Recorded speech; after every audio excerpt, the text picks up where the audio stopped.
یہیں سے ایک سوال اور اٹھے گا کہ کیا سیدہ مریم نبیہ ہیں؟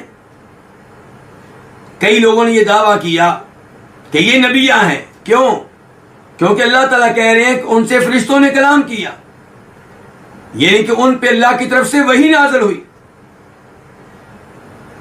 اللہ کا پیغام ان تک فرشتوں کے ذریعے پہنچا، تو اس لیے وہ نبیہ ہیں.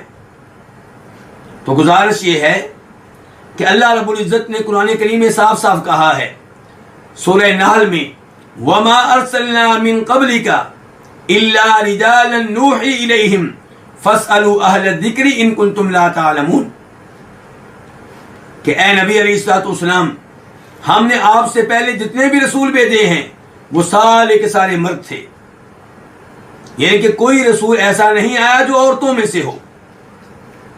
اور اللہ رب العزت سورہ مائدہ میں ارشاد فرماتے ہیں، مَا الْمَسِيحُ ابْنُ مَرْيَمَ إِلَّا رَسُولٌ قَدْ خَلَتْ مِن قَبْلِهِ الرُّسُلُ وَأُمُّهُ صِدِّيقَةٌ،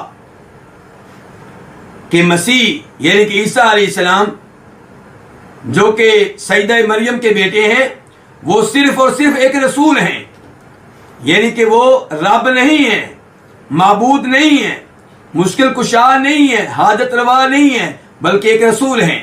قد خلت من قبلہ رسل، ان سے پہلے بھی کئی رسول آئے اور چلے گئے. ہر رسول نے اپنا مشن مکمل کیا، اپنا حق ادا کیا، اللہ کا پیغام پہنچایا اور چلے گئے. تو عیسیٰ علیہ السلام بھی اللہ کے رسولوں میں سے ایک رسول ہیں. اللہ کہتے ہیں جہاں تک تعلق ہے ان کی والدہ کا، وَأُمُّهُ صِدِّيقَةٌ، ان کی والدہ صدیقہ ہیں. عیسیٰ علیہ السلام کی باری آئی تو اللہ نے کیا کہا؟ رسول ہیں. سیدہ مریم کا تذکرہ آیا تو اللہ نے کیا کہا؟ صدیقہ ہیں، یہ نہیں کہا نبیہ ہے. تو سیدہ مریم کا سب سے بڑا عہدہ کیا ہے؟